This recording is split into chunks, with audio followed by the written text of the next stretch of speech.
Friends, कैसे हैं आप लोग? आई होप आप सब लोग ठीक होंगे। यहाँ पर हम बात करने वाले हैं बिहार एसएससी थर्ड सीजल के एग्जाम डेट को लेकर। क्या एग्जाम डेट आपके स्थगित किए जाएंगे या वह जो डेट बताई गई है आयोग के द्वारा उसी डेट में आपके एग्जाम लिए जाएंगे? जो आयोग के द्वारा एग्जाम डेट बताया गया, ये डेट आपके सामने 26 और 27 नवंबर को एग्जाम कंडक्ट करवाए जाएंगे। ये ऑफिशियली बिहार एसएससी ने बता रखा है आपको।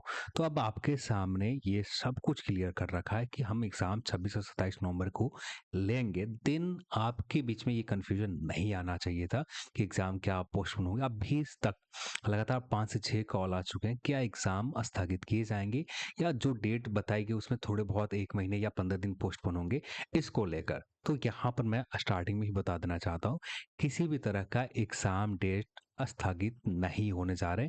जो डेट आपके सामने बताए गए 26 और 27 नवंबर को, इसी डेट को एग्जाम लिए जाएंगे। ये डेट तब भी आपको दिए गए थे जब एग्जाम सेंटर पूरी तरह से कंफर्म हो चुके थे आयोग के पास। तो एग्जाम सेंटर आए, सबसे पहले आयोग ने ये किया कि हमें एग्जाम सेंटर चाहिए, तो देन सबसे पहले एग्जाम सेंटर को ही कंफर्मेशन सेंटर ही कंफर्म किया। देन एग्जाम सेंटर जब कंफर्म हो गया, उसके बाद आपके सामने ऑफिशियल नोटिस आयोग के द्वारा दिए गए। तो एग्जाम सेंटर कंफर्म हो चुके हैं। अब यहाँ पर आप सभी लोग जानते हैं कि एग्जाम एक डेट जो मिल गया, उस डेट के बाद पोस्टपोन करने के बाद एग्जाम डेट नए लेने में बहुत समय लग जाते हैं, बहुत ज्यादा टेंशन की काम होती है। तो यहाँ पर आयोग कभी भी नहीं चाहेगी कि ये डेट इनके हाथ से चला जाए, क्योंकि जो 26 और 27 नवंबर के एग्जाम लिए जाएंगे, यदि आयोग इस डेट को एग्जाम कंडक्ट करवा लेती है, देन ये एग्जाम हो जाएंगे। नहीं कंडक्ट करवा पाती तो उस कंडीशन में ये एग्जाम कम से कम 1 महीने डिले चले जाएंगे। तो आयोग कभी भी नहीं चाहेगी जो डेट आयोग के पास मिल गए उस डेट को हाथ से जाने दे। तो आप ये माइंड में जो अपना माइंडसेट बना रखा है कि हर बात को आयोग आपके सामने कंफर्मेशन दे, हर छोटी सी बात को कंफर्म करे कि भैया आपने जो डेट आज से 1 महीने पहले बताया था, उस डेट को फिर से रिकन्फर्म करें। आयोग, आपको एग्जाम डेट चाहिए था, आयोग ने आपको एग्जाम डेट बता दिया कि हम 26 और 27 नवंबर के लेंगे एग्जाम। अब इसके बाद कोई कंफ्यूजन आपके पास नहीं रहना चाहिए था कि एग्जाम होगा भी या नहीं भी होगा। तो एग्जाम आपके जो तय डेट है, जो तय डेट फिक्स की गई है, इसी डेट को लिए जाएंगे। तो जहां तक उम्मीद है, जो भी का आयोग के अंदर चल रहे हैं उसके हिसाब से भी बात करें, तो एग्जाम कोई भी पोस्टपोन नहीं होने जा रहे हैं। एग्जाम आपके 26 और 27 नवंबर को ही लिए जाएंगे। तो कोशिश यही करें, जितना ज्यादा से ज्यादा बार रिवीजन करने के ऊपर फोकस करें। जितना आप रिवीजन के ऊपर फोकस करेंगे उतना ही ज्यादा आपका प्रिपरेशन बेस्ट होगा, यानी गलती कम होगी। कोशिश यही करना है, रिवीजन के ऊपर, रीजनिंग सेगमेंट के ऊपर आप डिवाइड कर दो। आसान चैप्टर को, जितने भी इजी चैप्टर है उन चैप्टर को अलग बांट दो, और देन जो टफ चैप्टर है उन चैप्टर को आप अलग डिवाइड कर दो। टफ चैप्टर को कोशिश ये करना है कि हमें एग्जाम आते आते 2 से 3 बार रिवीजन कर जाना, क्योंकि हमारे पास अभी 25 दिन से ऊपर समय है। 25 दिन क्यों? क्योंकि जो एग्जाम सेंटर रहेंगे आपके पास के डिस्ट्रिक्ट में रहने नहीं जा रहे हैं, हो सकता है कि थोड़ा सा ज्यादा दूर पड़ जाए। देन उस कंडीशन में आपको एक दिन पहले निकलने होंगे। यदि आपके पास किसी डिस्ट्रिक्ट में रहे, तब आपके पास 26 से 27 दिन एग्जाम में समय मिल जाएंगे, पर लगभग 25 दिन तो कंफर्म मान के चले, 25 दिन आपके पास समय रहेंगे प्रीलिम्स एग्जाम में। तो यहाँ पर 25 दिन जो आपको समय मिला, इसे सही से यूटिलाइज करना जरूरी है। तो रीजनिंग के ऊपर आप 2 सेगमेंट में डिवाइड कर दें। पहला सेगमेंट इजी, तो वहां पर आप एक बार भी रिवीजन करके चले जाते हैं ना, तो ये आपको स्पीड जो है ना बहुत हद तक इंप्रूव कर देगा। यानी जो समय आप रीजनिंग के बनाने में, सॉल्व करने में अब भी समय ले रहे हैं, उसमें थोड़ा सा आपको फास्ट नजर आएंगे। आप काफी तेजी से रीजनिंग को सॉल्व कर सकते हैं। देन आप टफ सेगमेंट के जो रीजनिंग है, वहां पर आपको जो लेंदी क्वेश्चन है, उन क्वेश्चन के ऊपर कई ज्यादा बार प्रिपरेशन या रिवीजन करने की जरूरत है, कई बार प्रैक्टिस करने की जरूरत है। तो हमें टफ वाले रीजनिंग के ऊपर अभी के समय में ज्यादा ध्यान देनी है। आसान वाले के ऊपर बहुत ना के बराबर भी आप ध्यान भी नहीं देते अभी, तो काम चल जाएगा। पर टफ वाले सेगमेंट के ऊपर यदि आप थोड़ा सा भी समय ज्यादा ले लेते हैं, तो देन आपका मैथ के कुछ प्रश्न छूट जाएंगे। फिर आपको जनरल स्टडीज के लिए आपको बनाने के लिए जो आपके पास नंबर ऑफ क्वेश्चन है, टोटल 75 जनरल स्टडीज से रहेंगे, जिसमें से 25 साइंस रहेगा।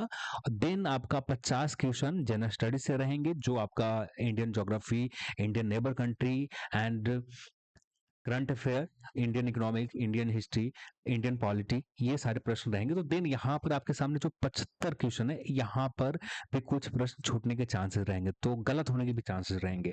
तो ज्यादा से ज्यादा कोशिश करना है, रिवीजन करें, जितना हो चुके फैक्चुअल क्वेश्चन को पढ़ें। आपको कॉन्सेप्चुअल नहीं क्लियर करना, ज्यादा से ज्यादा आपको फैक्चुअल प्रश्न रिवीजन करना है। और साइंस के लिए मैं बात करूं तो स्पीडी अभी के समय में रिवीजन करना बेस्ट होगा। हाँ, तो आप कोई और बुक को प्रेफर कर सकते हैं, पर मैं सजेस्ट करूंगा कि आप स्पीडी को प्रेफर करें। ये आपको काफी हद तक जनरल साइंस वाला जो स्पीडी आते हैं रेलवे की, वहां से आप कवर करते हैं, काफी हद तक आपका काम बन जाएंगे जनरल साइंस के प्रश्न, क्योंकि ज्यादातर प्रश्न आपका जनरल प्रश्न होंगे जो सब लोग जानते हैं। जो आपको 5 से 6 क्वेश्चन होंगे जो लगभग बहुत सारे लोगों के साथ दिक्कत आएंगे, आपके साथ भी दिक्कत आएंगे। उन प्रश्न को आप एलिमिनेट करके या थोड़ा समय देकर आप बना सकते हैं। पर जो आसान प्रश्न है जहां पर सब लोग सही कर रहे हैं, तो आपका गलत नहीं होना चाहिए उस जगह पर। तो वैसे प्रश्न के लिए आपको स्पीडी अभी बहुत जरूरी है।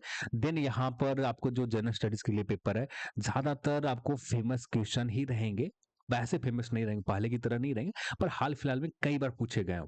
तो हाल फिलहाल के जितने भी एग्जाम हुए, जैसे बीपीएससी के एग्जाम हुए या किसी भी स्टेट के एग्जाम हुए हो या एनटीपीसी एग्जाम हुए हैं, तो जनरल स्टडीज के स्पीडी के लेते हैं, वहां पर भी कवर हो जाएंगे। या कोई भी आप इंटरनेट से क्वेश्चन ढूंढ कर आप कवर भी कर लेते हैं, तो काफी हद तक आपको हेल्पफुल रहेंगे।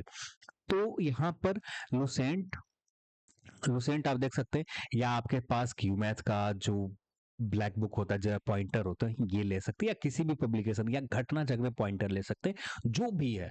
बस एक ही चीज को बार बार रिविजन करो। आपके पास कुछ भी नहीं है, आपके पास डेट, कंफर्म डेट आपके सामने है, 26 और 27 नवंबर का है, और इसी डेट को एग्जाम ले लिए जाएंगे।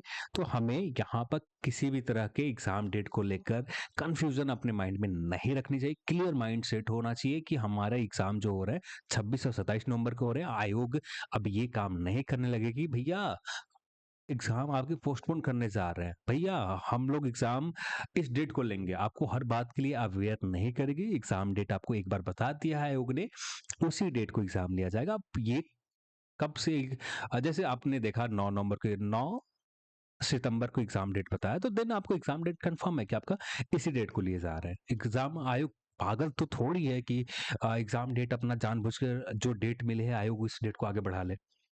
तो आपको खुद सोचना चाहिए, जो डेट है उसी डेट को एग्जाम हो रहा है। आप ये किसी चीज के आप क्योंकि आप अपने मन से चीजों को आ, लोगों से पूछ रहे हैं, देन लोग भी जानबूझकर इस चीज के ऊपर मिर्च मसाला लगाकर आपके सामने परोस रही है। तो आप चाह रहे हो, आप ही ये कंटेंट क्रिएट कर रहे हो लोगों के लिए, यूट्यूब के लिए, देन तो लोग हैं ही बैठे पड़े हैं भैया, वो उनके पास बहुत समय है, वो आपको मजे लेने के लिए, आपके साथ आपके समय बर्बाद करने के लिए काफी है। तो आप जो चाहते हो वही आपको मिलता है। तो देन आप अपने हिसाब से सोचो कि एग्जाम डेट आयोग ने एक बार बता दिया तो उसमें कोई चेंजेस का गुंजाइश ही नहीं है, क्योंकि आयोग के पास फिर दोबारा से नए डेट को ले पाना सेंटर के लिए लंबा समय लग जाएगा, 1 से 1.5 मंथ समय और देने होंगे, तो ये एग्जाम आगे चलकर पोस्टपोन होता चला जाएगा। वैसा आयोग कभी भी नहीं चाहेंगे। तो जो डेट आपको बता दिए उसी डेट को माइंडसेट में बनाकर अपनी रिवीजन, अपने प्रिपरेशन के ऊपर ध्यान देना है। चलिए, आज के इस वीडियो में इतना ही, और इस वीडियो को देखने के लिए आप सभी को बहुत बहुत धन्यवाद। जय हिंद।